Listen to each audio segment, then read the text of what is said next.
Bonsoir, Thierry Bonsoir. Breton. Beaucoup de choses à aborder avec vous. On va commencer par Gaza et l'offensive terrestre israélienne. Est-ce que vous diriez qu'il y a ce soir une sorte de fuite en avant de Benyamin Netanyahou avec un soutien indéfectible de Donald Trump? Bien sûr.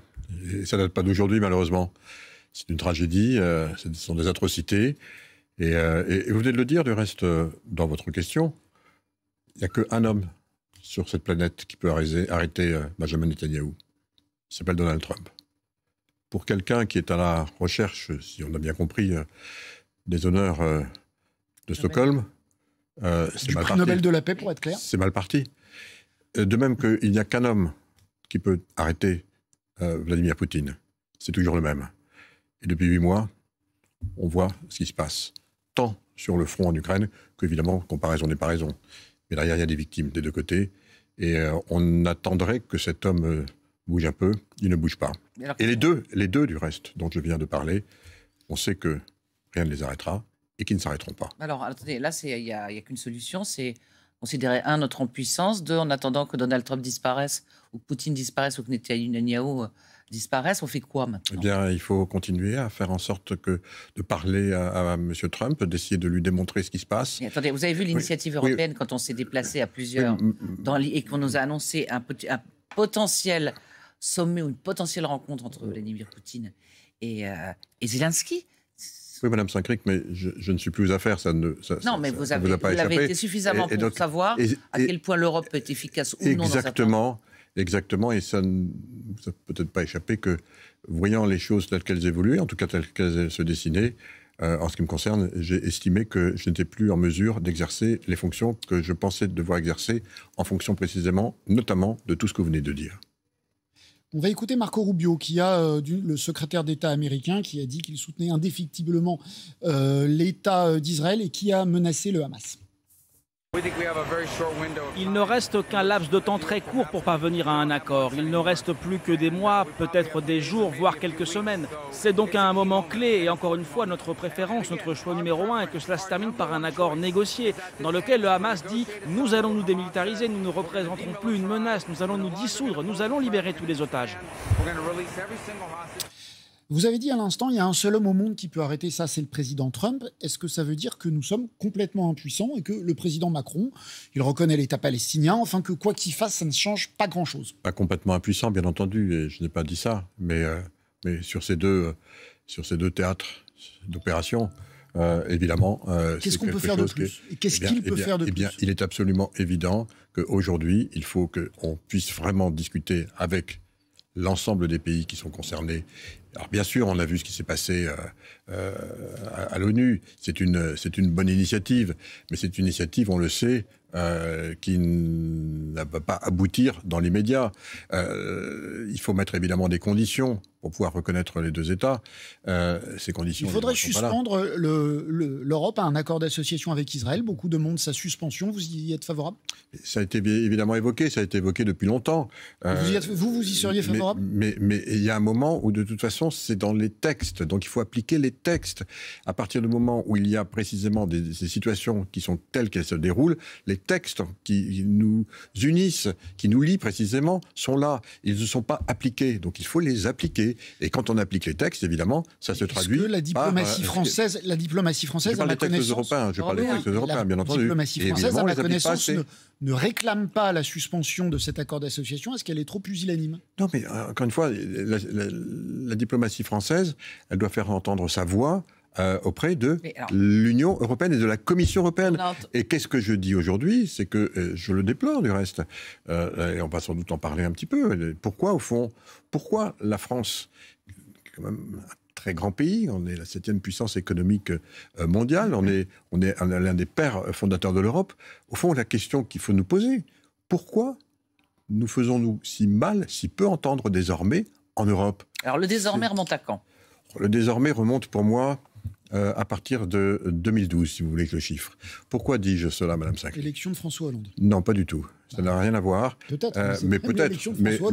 Mais à partir de 2012, parce que je vais parler un tout petit peu économie, si vous le permettez. Mais je vous en prie. À partir de 2012, nous signons le traité, le pacte donc on appelle pacte de stabilité, revisité, qui impose à tous les États membres, après les 2 crises que nous avons traversées, notamment la crise des dettes souveraines, de ne pouvoir faire que 0,5% de déficit structurel par an, en déficit pour le budget, et si jamais on a plus de 60% d'endettement, de baisser tous les ans de 1/20 le différentiel entre l'état de la dette et les 60%.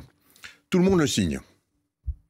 Depuis 2012, tous les ans, l'Allemagne respecte le traité. Tous les ans.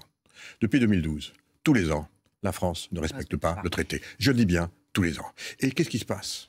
Il se passe que la divergence qui a commencé à s'accentuer massivement à partir de 2007, là c'est l'élection de Nicolas Sarkozy.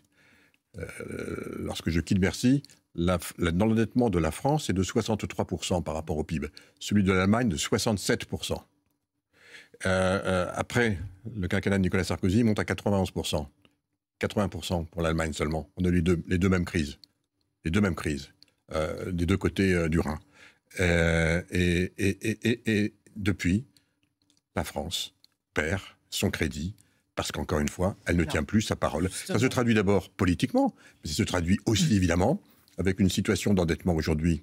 Nous sommes à 115%, 114, bientôt 115, et en route pour les 120, et l'Allemagne à 60%. Je voudrais... Allez-y. Vas-y. Non, alors, cette métaphore a été souvent utilisée de l'ordonnance de la prescription et de l'état du malade.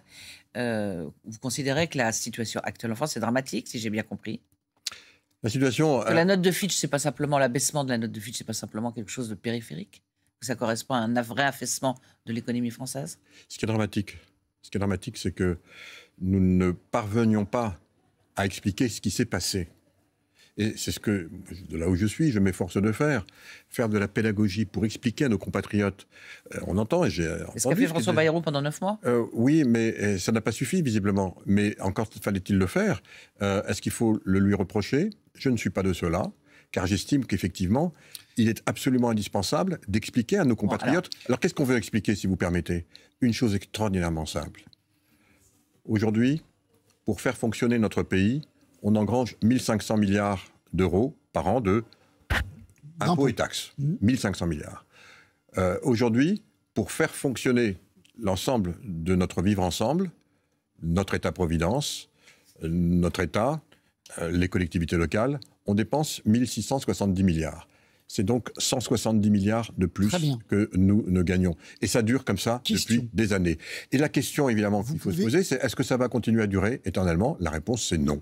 Bon, mais vous pouvez expliquer. François Bayrou a essayé d'expliquer ça. Ça n'a pas marché. On peut expliquer ce qu'on veut aux Français. Ils n'ont pas l'air prêts à faire des sacrifices. Est-ce que vous estimez aujourd'hui qu'il faut, pour la stabilité du pays, eh bien, dit que les uns et les autres discutent, quitte à ce qu'il y ait un budget qui ne permette pas de réduire ou pas suffisamment rapidement ces 170 milliards d'euros que nous dépensons en trop chaque année? Monsieur Bornstein, nous sommes un État de droit et nous avons décidé, en tout cas tous les partis de gouvernement pro-européens, nous avons décidé ensemble de signer ce fameux traité dont j'ai parlé, mais voyez-vous, on en a re-signé un autre, tous ensemble, en 2024, qui s'appelle le Pacte de stabilité et de croissance révisé.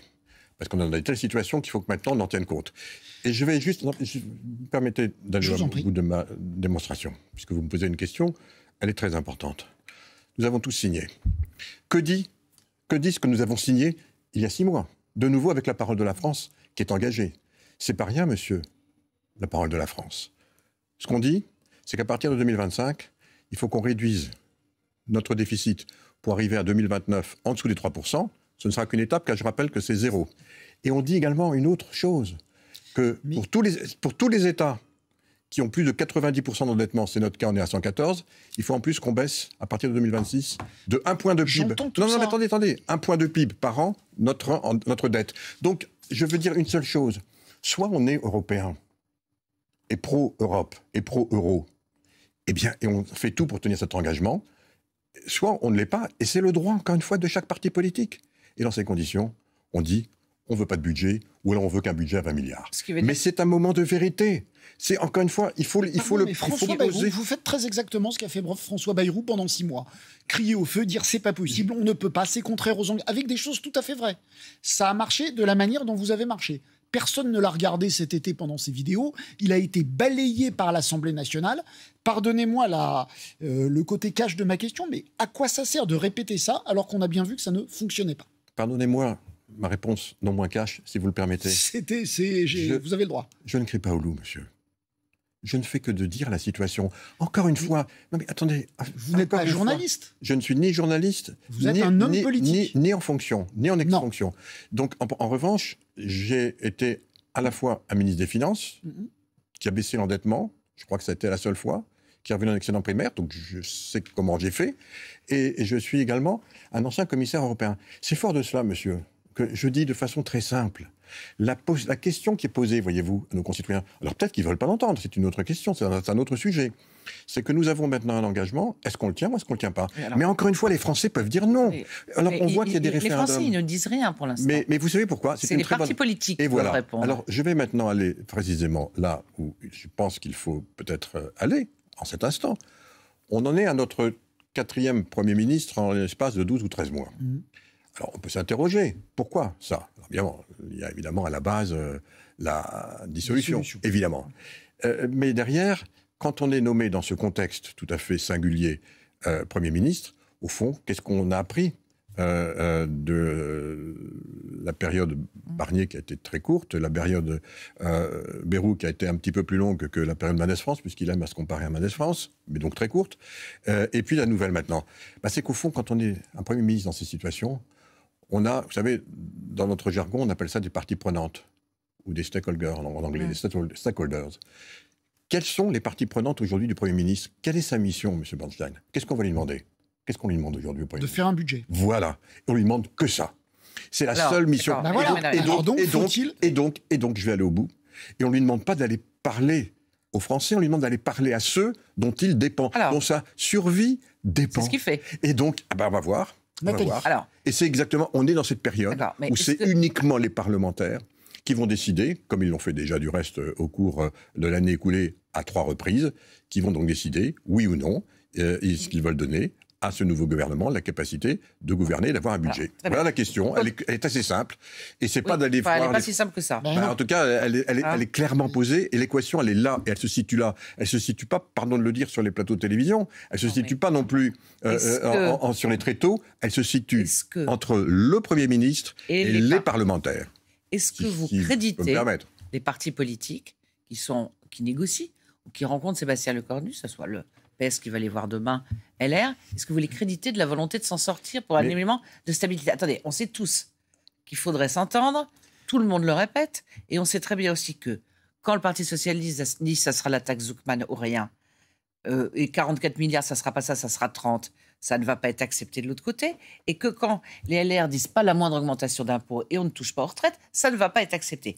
Est-ce que vous considérez que la stabilité du pays mérite qu'on mette de l'eau dans son vin ou du lait dans son café, dites ça comme vous voulez, ou est-ce que vous vous dites, finalement, la dissolution, on repart à zéro, on demande aux gens.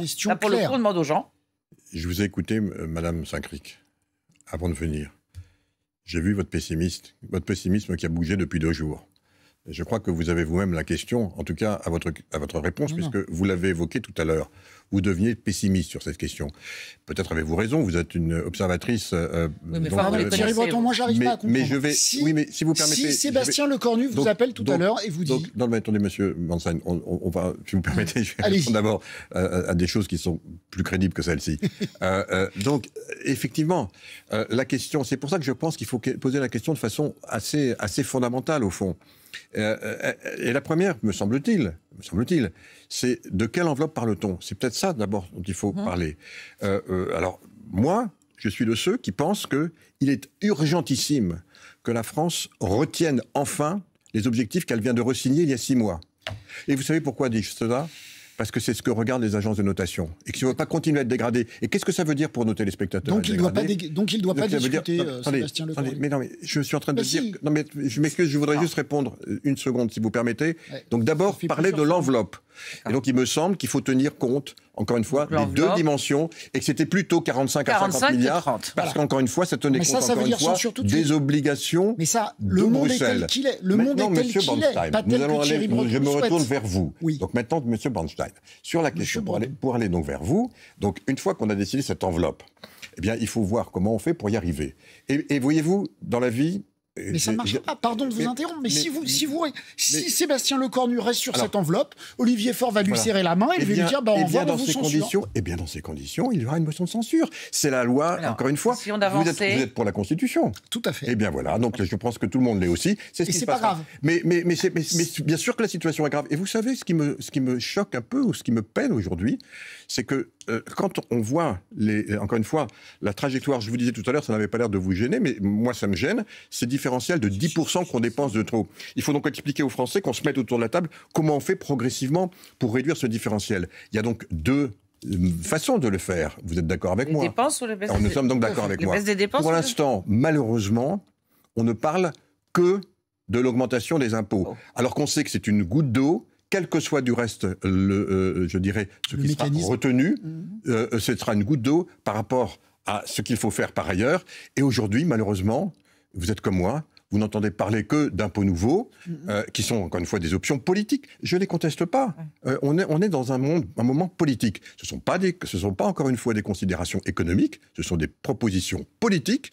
Mais face à ces propositions politiques, augmenter par exemple les impôts, notamment pour les plus aisés ou les plus riches, il y a en face évidemment, qu'est-ce qu'on fait pour commencer à réduire? Et ça, aujourd'hui, vous en avez entendu parler, vous? Peu. Eh bien, moi non plus. Et c'est bien ce qui me désole. Parce que c'est le sujet, voyez-vous. C'est vraiment le sujet. Est-ce que, juste pour avancer, est-ce que sur l'idée de conditionner les aides aux entreprises, on entend la politique de l'offre, c'est on fait des cadeaux aux entreprises, des cadeaux aux patrons, comme si c'était pour leur faire plaisir. Est-ce que vous considérez qu'il y a tout de même une possibilité, parce que ce qu'on entend du côté du gouvernement, de rectifier un petit peu, c'est-à-dire de se dire, on a fait ça, peut-être maintenant faut-il réfléchir à les conditionner ou à limiter un peu cette enveloppe. Ça, c'est mon premier point. Mon deuxième point, j'ai cru comprendre que sur la fiscalité des plus aisés, même si vous dites que c'est pas là qu'on va récupérer de l'argent, on en récupérera un petit peu, peut-être, bien sûr. Cette symbolique-là peut aider à faire avaler le reste. Donc vous n'êtes pas aussi là, a priori, s'il n'y a pas l'outil de travail. Non, mais encore une fois, je ne suis d'abord aussi là à rien. Je suis trop dans ces questions depuis trop longtemps pour connaître la difficulté de l'équation et évidemment de mettre ensemble tous nos concitoyens sur cet objectif. Premier élément de réponse. Il y a deux questions que Mme Saint-Cric m'a posées. La première, ces fameuses aides ou cadeaux aux entreprises. De quoi parle-t-on? On parle évidemment des allègements de charges. Alors vous savez... Et du CICE. Attendez, alors vous savez, je vais prendre une petite métaphore, si vous permettez 15 secondes. On est taxé maintenant en Europe, quand on veut exporter aux États-Unis, de 15%. Et on dit, ouf, parce qu'on a failli être taxé de 30%. Et donc, c'est la méthode de Donald Trump. Bon, écoutez, vous avez 30%, bon, allez, finalement, je vous mets que 15, et vous êtes... Et Von der Leyen, pardonnez-moi. Exactement. Elle n'aurait pas dû accepter ce deal. Bien entendu. Vous savez bien que non, et vous connaissez ma position là-dessus, elle est très claire, et en particulier, il fallait intégrer, me semble-t-il, le différentiel avec les services, mais c'est un autre sujet. Ce que je veux dire par là, pourquoi est-ce qu'il y a eu des exonérations de charges? D'abord, qui paye les charges aujourd'hui? Ce sont les entreprises et les salariés. C'est eux qui font fonctionner, encore une fois, notre État-providence. Les entreprises et les salariés. Et donc, ça s'appelle notamment l'ensemble de toutes les charges, la CSG, la CRDS, toutes ces charges donc, sont payées aujourd'hui donc, pour financer notre État-providence. Quand on a mis les 35 heures, très bien, ça a fait écraser notre compétitivité, et donc tous les salaires les plus bas sortaient de l'emploi. Pour éviter cela, on a dit, pour que vous les gardiez, vous avez des charges qui sont à 40, on vous en mettra un peu moins. Et on dit c'est des cadeaux aux entreprises. Mais c'est pas des cadeaux. Pour l'avenir. Non mais je parle pas pour vous, mais je dis encore une fois, je crois qu'il faut là aussi, et évitons peut-être dans un moment aussi critique pour la nation, pour notre pays à nous tous, d'employer des mots qui nous opposent. C'est ce que je veux dire. Et évidemment, ça nous oppose. C'est pour ça que j'ai voulu faire ce petit détour, parce qu'encore une fois, vous savez, j'ai fait le calcul, ces fameuses abaissements de charges pour garder les plus bas salaires dans l'emploi à cause des 35 heures, donc ça a coûté 20 milliards pour garder encore une fois les 35 heures. En fait, il y en a plein d'autres. 20 milliards par an. Ça fait donc 600 milliards dans la dette. Hein. Je ferme juste la parenthèse. Donc ça veut dire que ça, encore une fois, c'est pour nous financer les 35 heures que, effectivement, eh bien, on a créé de la dette. Ça a été un choix. Alors peut-être faut-il en parler. Moi, ce que j'aimerais vraiment, c'est qu'on puisse avoir un débat de cette nature, parce que ce sont des options très importantes. Alors maintenant, je ne suis pas naïf comme vous, Madame Saint-Cric, comme vous, Monsieur Bornstein. Je sais bien qu'on a un temps extraordinairement limité et que ces débats sont plutôt des débats qu'on devrait avoir, me semble-t-il, à l'occasion d'une présidentielle. Et c'est toute la difficulté de la situation dans laquelle nous sommes. Mais, vous voyez, vous me disiez, est-ce que finalement, dans une enveloppe... Oui, je ne suis pas du tout pour augmenter l'enveloppe donc des prélèvements obligatoires, parce qu'on est aujourd'hui le pays qui en prend le plus. Mais en revanche, le voir à l'intérieur, bien sûr, et vous avez raison, il faudra le faire. Il reste 1 minute. Demain, Donald Trump, ou peut-être même cette nuit, Donald Trump va arriver à Londres. On dit qu'il va déjà renégocier avec Keir Starmer. Alors eux, ils ont des droits de douane de 10%, alors absolument. que nous avons 15%. De 15, oui, vous avez raison. Est-ce que vous avez le sentiment que Donald Trump va essayer de jouer la confrontation entre l'Angleterre, de nous mettre en concurrence avec la Grande-Bretagne, qui est sortie de l'Union et qui n'a donc pas les mêmes droits que nous? Et si oui, comment y résister? Bien sûr, mais je crois que vous avez raison dans votre analyse. Donald Trump, il a quelques objectifs, dont celui de diviser le plus qu'il le peut l'Europe. Donc tout ce qu'il pourra faire pour nous diviser, il le fera. Et je crois que vous avez raison. On peut s'attendre effectivement à ce que vous venez de dire à l'instant. Et encore une fois, pour nous diviser et pour nous affaiblir. Je crois qu'il faut qu'on en soit extrêmement conscient. C'est ça le monde dans lequel nous sommes. Il faut qu'on en ait conscience que von der Leyen a réussi ou a fait un accord et on est bien obligé de le subir. Eh bien, voyez-vous, aux députés européens à en décider. Ils peuvent refuser cet accord. C'est eux, absolument, c'est eux qui ont la clé. On va leur soumettre à l'élection, il faudra voir qui vote quoi. Et moi, je les appelle à la plus grande vigilance. Vous les appelez à voter contre ? Mais bien entendu, aujourd'hui, il faut renégocier. Il faut montrer qu'encore une fois, il faut refaire des rapports de force qu'on n'a pas fait. Et bien entendu. Et c'est les députés, ce sont nos députés européens qui vont avoir... Qu'est-ce qu'on va leur poser comme question ? C'est est-ce que vous êtes d'accord, oui ou non, que nous mettions 0 droit de douane pour que tous les produits américains viennent sur le continent européen avec 0 droit de douane et que nous, en échange, on ait 15%. Eh bien, on verra qui vote quoi. Merci beaucoup Thierry Breton, ancien commissaire européen, qui était l'invité de France Info.